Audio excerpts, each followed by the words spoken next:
잘 들리시나요? 네. 예전부터 지금 있는 저희 개신교회와 또 천주교회 이렇게 교회들이 어떻게 세워졌는지 정말 너무 궁금했거든요. 근데 사도행전 이후에 그런 어떤 교회들이 어떻게 되었는지 우리가 성경 바깥에 있는 내용들은 잘 모르잖아요, 사실. 그래서 오늘은 초대교회의 역사를 통해서 교회를 다시 한번 생각해보는 시간을 가지려고 합니다. 2000년이 넘는 이 교회의 역사, 그 중에서 이 초대교회의 역사만 해도 정말 이 짧은 40분이라는 시간 안에 다 다룬다는 것은 거의 불가능하겠지만 그래도 최대한 축약을 해서 다뤄보도록 하겠습니다. 어려운 이름이나 연도가 나오더라도 그냥 흐름에만 주목해 주시고요. 일단 교회가 무엇이고 또 교회의 시작은 어떻게 되었고 또 초대교회의 시기와 그 구분이 어떻게 되고 그리고 각 초대교회의 특징이 어떤지 한번 이야기를 나눠보도록 하겠습니다. 네. 성경에 나오는 교회라는 단어의 어원을 두 가지로 살펴보면 먼저 모임과 그 회중이라는 뜻을 가진 히브리어 카할에서 나온 부름받은 자들. 아까 전에 제가 찬양을 듣는데 너무 찬양을 이렇게 부르면서 너무 깜짝 놀랐어요. 나오는 찬양이 다 제가 하고 싶은 이 초대교회에 대한 얘기들이 다 들어가 있는 거예요. 정말 성령, 그 다음에 부름받은 자들 이런 것들이 다 있어가지고 어머 내가 할 얘기가 없겠구나 싶었거든요. 이렇게 그 히브리어 카알에서 나온 부름받은 자들, 이 말이 에클레시아, 우리 에클레시아 많이 알고 있죠. 네, 그 말이고요. 그 다음에 히브리어에 우리가 잘 이렇게 부르는 아도나이 이러면서 부르잖아요, 저희가. 그 아도나이가 헬라어로 주님이라는 뜻인데 이 퀴리오스, 헬라어는 퀴리오스입니다. 그 퀴리오스에서 나온 퀴리아코스, 그게 바로 주님께 속한이란 뜻이고요. 그게 지금의 영어의 철치입니다. 그래서 이 어원을 통해서 본 교회가 바로 그리스도를 믿는 주께 속한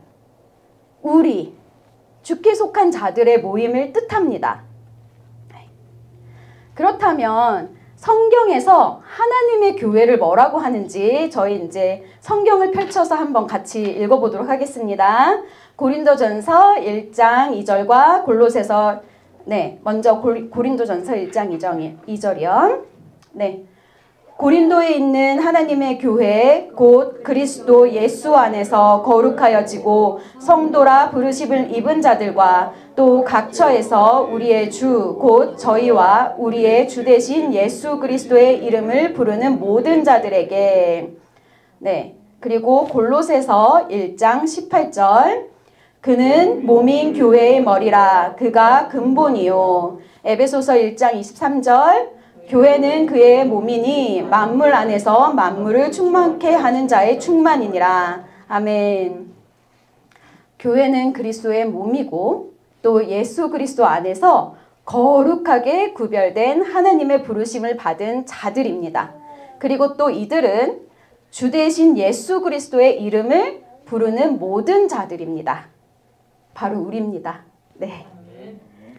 네. 그래서 이렇게 성찬에서 나누는 떡과 포도주, 저희가 이제 성찬주의를 갖고 있는데 그 성찬주일에 나누는 떡과 포도주로 그리스도의 몸과 흘리신 피를 기념하는 우리 성도들은 그리스도께서 자신의 몸, 자신의 생명을 내어주고 살리신 존재이기 때문에 성도들은 그리스도의 생명, 그 몸을 취하고 또 그리스도로 가득 채워서 그리스도의 장성한 분량에까지 이르러야 합니다. 그리고 이를 위해서 오직 성령의 충만을 받아야 합니다. 네.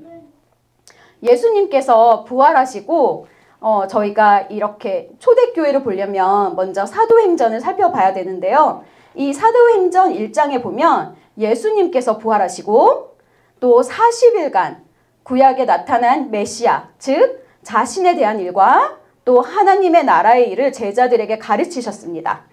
또 하늘로 올라가시기 전에 제자들에게 예루살렘에서 아버지께서 너희에게 약속하신 것을 기다려라. 즉 성령을 기다리라고 말씀하십니다. 그리고 오직 성령이 너희에게 임하시면 너희가 권능을 받고 예루살렘과 온 유대와 사마리아와 땅 끝까지 이르러 내 증인이 되리라 라고 말씀하십니다. 자, 여기서 초대교회가 언제 시작이 되었는지 이야기를 나눌 수 있게 됩니다. 먼저 오순절 다락방에서 성령이 강림했던 때를 초대교회의 시작으로 봅니다. 그리고 두 번째는 앞서 언급했듯이 저희가 그리스도의 몸된 교회잖아요. 그리고 예수 그리스도는 저희의 머리가 되십니다.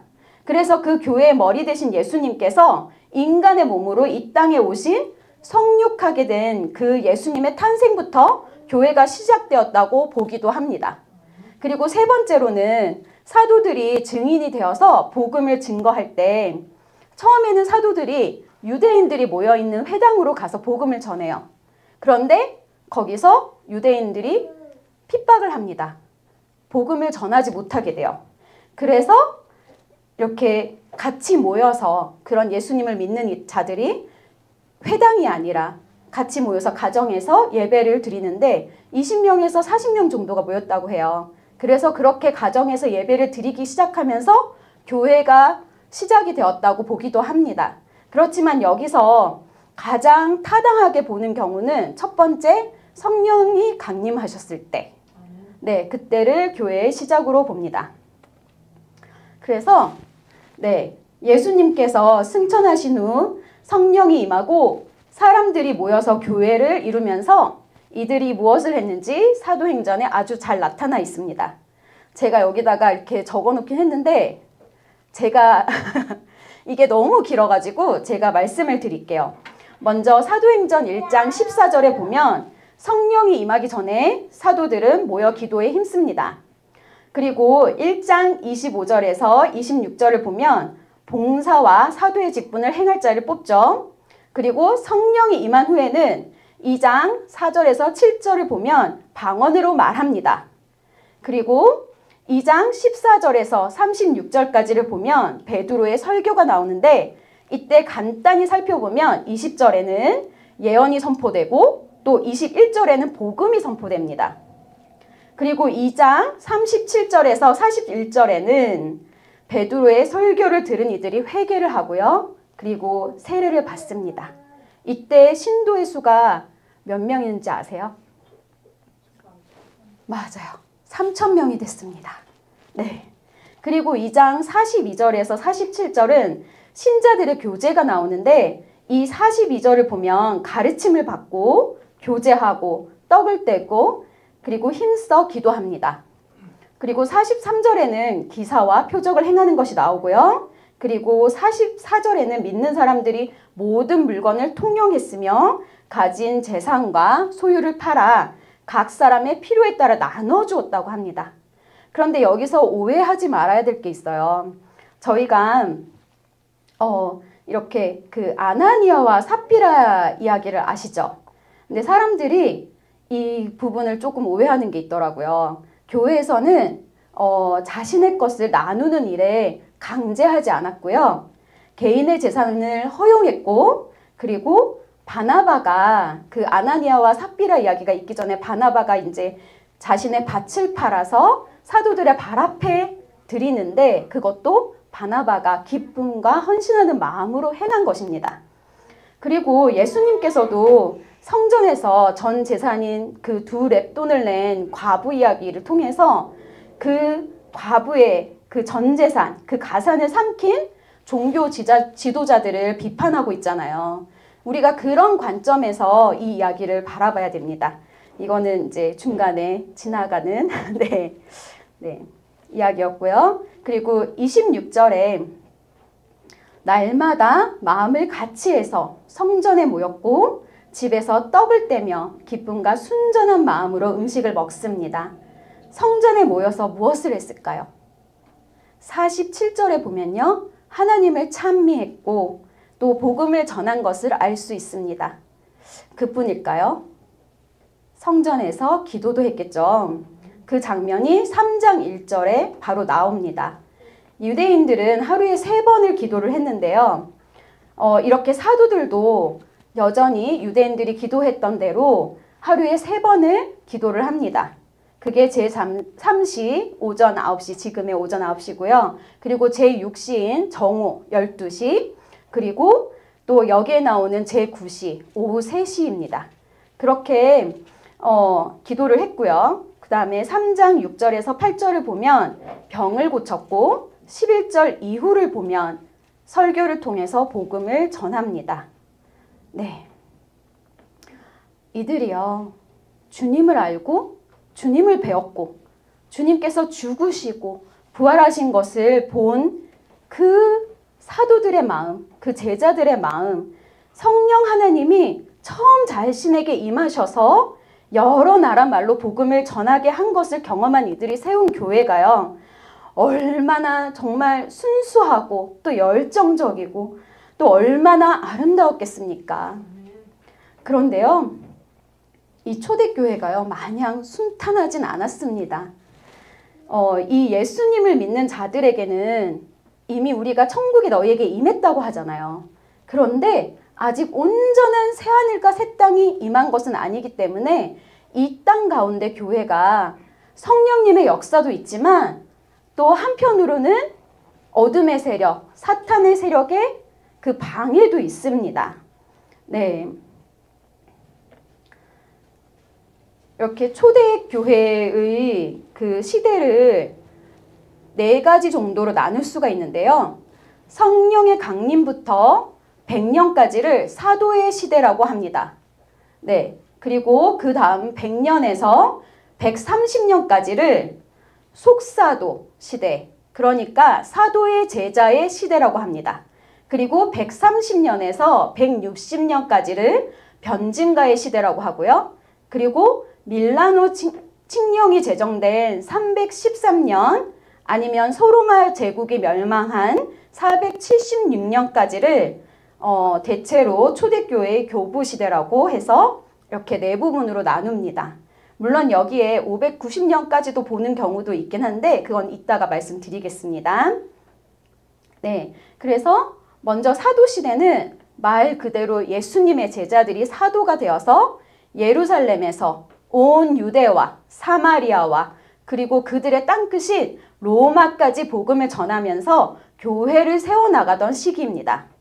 사도시대는 사도행전에 나타났듯이 교회 공동체 생활 그리고 복음 전파가 막 시작되던 시기였습니다. 갈라디아서를 통해서 보면 유대인으로부터 들어오는 거짓과 또 박해가 심했던 시기이기도 합니다.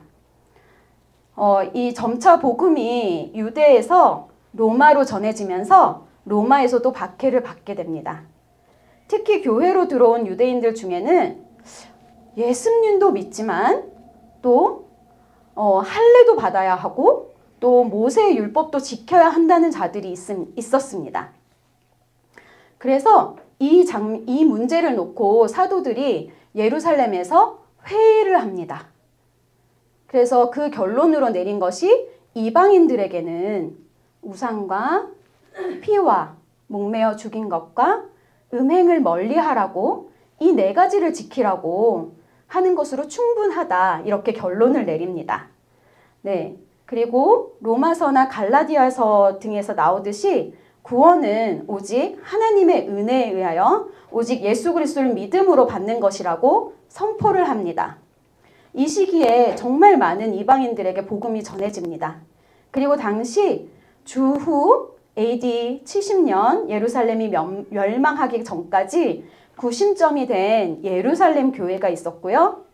그리고 그 주변으로 안디옥 교회, 에베소 교회, 로마, 그리고 베드로의 제자인 마가의 선교로 의해서 세워진 알렉산드리아 교회가 각 지역마다 있었습니다.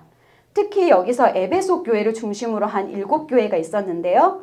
그 교회들은 소아시아의 주요 복음 중심지였습니다.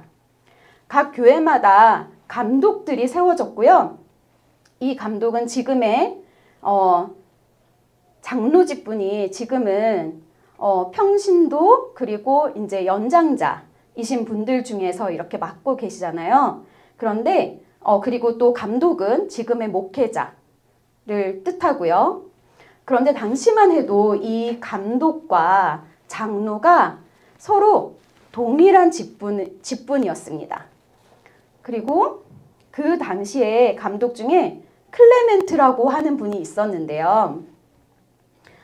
이 클레멘트라는 분이 빌립보서 4장 3절에 나오는 글레멘드라는 분이 있는데 동일한 인물입니다. 그래서 이 클레멘트 감독이 쓴 편지에 의하면요. 당시 이 사도들의 가르침을 어떻게 이어받았는지 그리고 어떻게 생각했는지 알 수 있는데요. 먼저 첫 번째로요. 사도들의 가르침이 하나님께로부터 그리스도께로 그리고 사도에게로 이어져 왔다고 인정합니다. 그리고 두 번째로 클레멘트 감독은 성경의 건의와 또 성경이 성령에 의해 영감된 것이라고 그것을 인정합니다.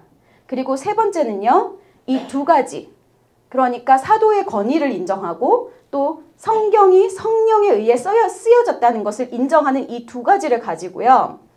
당시에 구약만이 성경이 아니라 사도들이 쓴 신약도 함께 성경으로 인정을 합니다. 네, 그리고 네 번째는요.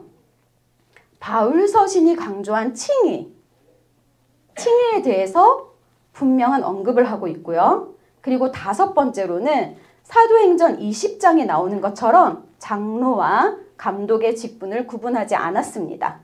그리고 여섯 번째로는 당시 영만 선하고 육신은 악하다라는 영지주의가 있었는데 이 영지주의를 비판하면서 영과 육이 전인적으로 같이 구원을 받는다. 이렇게 말합니다.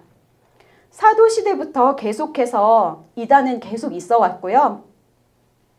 사도시대가 끝나면서 이단이 더욱 득세하게 됩니다. 내부에는 이단이 교회를 공격하고요. 그리고 외부에는 당시 유명한 철학자들, 당시에 그리스 로마 철학자들이 굉장히 많았잖아요. 그런 철학자들에 의해서 교회를 비판하고요. 그리고 공격받는 상황이었습니다. 이 가운데 교인들은 신앙적으로 혼란을 겪게 됩니다. 이때 무엇이 기독교적 신앙적으로 옳은지 연구하고 또 논리적으로 설명하려는 변증가들이 등장을 합니다. 네, 이때 복음과 기독교 신앙을 체계적으로 정립을 하면서 다양한 학파들이 등장을 하고요. 신학이 풍요롭게 됩니다. 초대교회의 교부들은 사도들의 가르침과 전통을 후대에 전하고자 노력했고요. 복음 선포에 집중하면서 거짓된 교리와 싸웠습니다.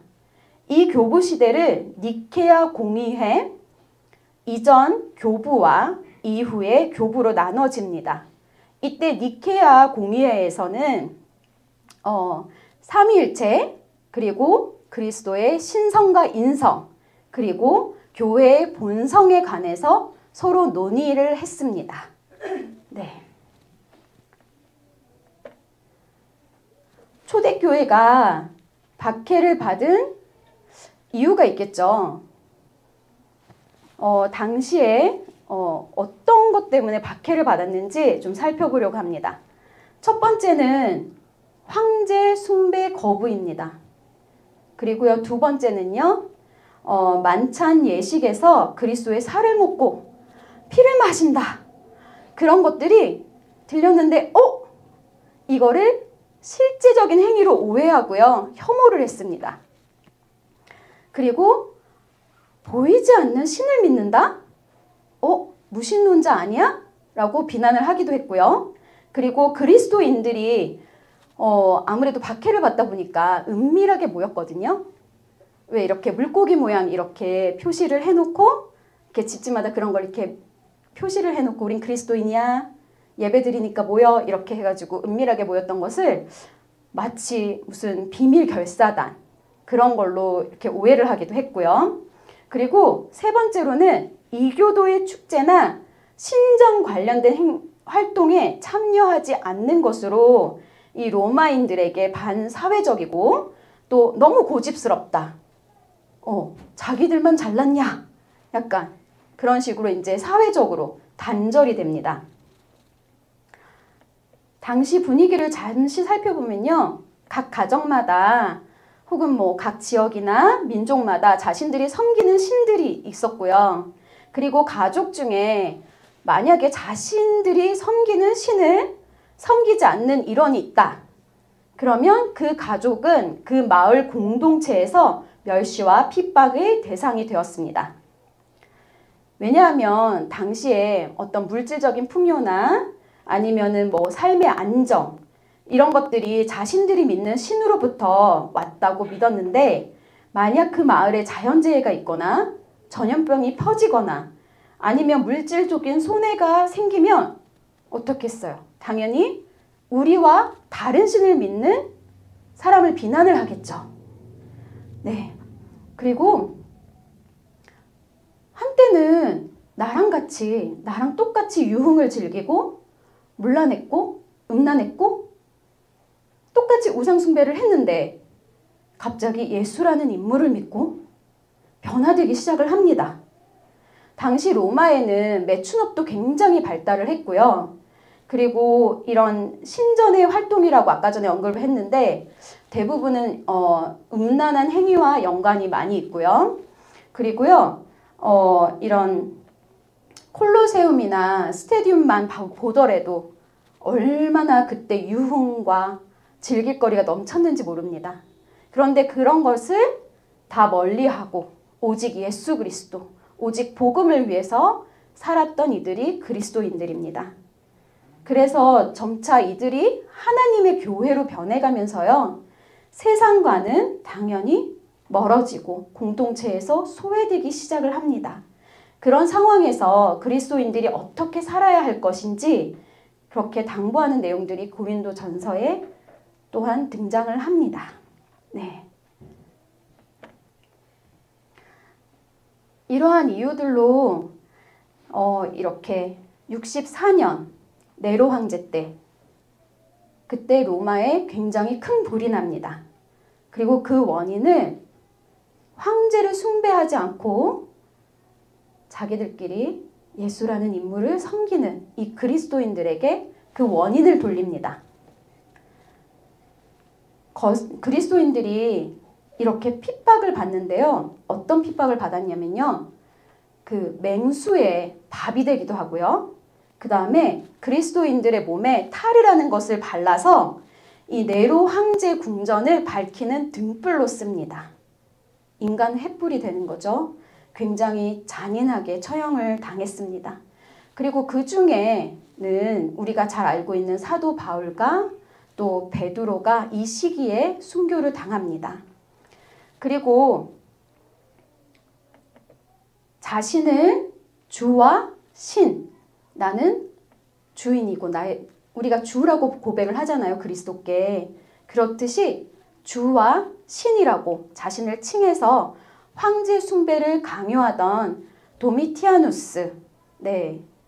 도미티아누스 황제 때 최초로 전 제국적으로 그렇게 도미티아누스가 그렇게 박해를 했고요. 황제 숭배를 강요를 했고요. 그 다음에 데키우스 때에는요. 최초로 전 제국적으로 그 전에는 이렇게 지역적으로 있었다면 이제는 전국적으로 모든 전 나라에서 그렇게 박해를 받았고요. 그리고 가장 심하게 잔인하게 박해를 받았던 때가 바로 이 303년에서 313년 통치를 했던 디오클레티아누스 때입니다. 이 도미티아누스 때는요. 교회에 대한 대대적인 탄압이 있었고요. 이때는 사도 요한이 반모섬에 유배돼서 우리가 잘 알고 있는 요한계시록을 기록을 했습니다. 그리고 데키우스는 박해를 어떻게 했냐면요. 순교자를 만드는 게 아니라 배교자를 만들기 위해 노력을 했습니다. 그래서 배교자를 만들어서요. 교회를 말살하려고 했고요. 그 다음에 디오클레티아누스는 교회 건물을 파괴를 합니다. 그리고요. 성경을 불을 태고요. 그 그리고 기독교인을 만약에 공직에 있다. 그러면 공직에서 추방하고 처형하라는 이런 칙령을 내립니다. 그래서 많은 그리스도인들이 붙잡혀서 고문을 받고 또 사형을 당합니다. 초대교회의 마지막 교부 시대는 중세교회까지 이어지는데요. 초대교회 교부 시대를 보자면 주후 160년에서 밀라노 칙령이 선포된 이름이 어렵습니다. 콘스탄티누스 1세 때인 313년. 네. 이때와 그 다음에 소로마 제국이 멸망하면서 소로마 황제가 사라지고 로마 감독이 권력을 행사하기 시작한 476년, 그리고 그레고리 1세 교황이 즉위를 하면서요. 교황의 시대가 열린 590년까지를 초대교회로 봅니다. 각각 너무 시기가 다르죠.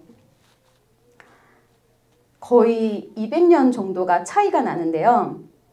저희가 여기서 중요하게 볼 거는 왜 이렇게 차이가 나지? 라기보다는 이 초대교회가 끝나고 중세교회로 넘어가는 게 왜 이 시점을 그렇게 보았는가라는 건데요.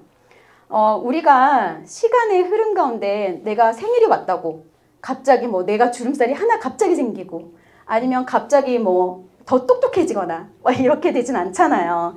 그런 것처럼 이 초대교회의 특징들이 이때가 됐다고 갑자기 사라지고 중세교회의 특징이 확 나타났다 이런 건 아닙니다.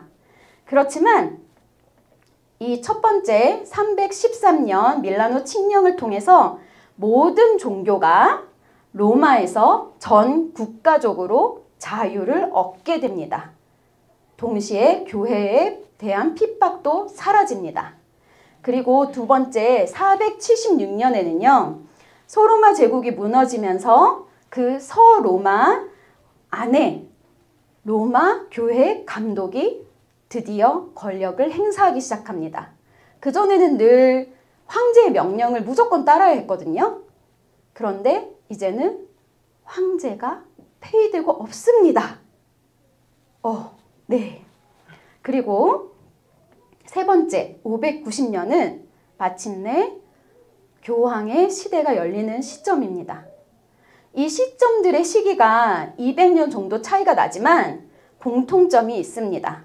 바로 교회에 대한 핍박이 사라지고 교회가 세상적으로 힘을 얻기 시작한 때라고 보면 좋을 듯합니다. 네.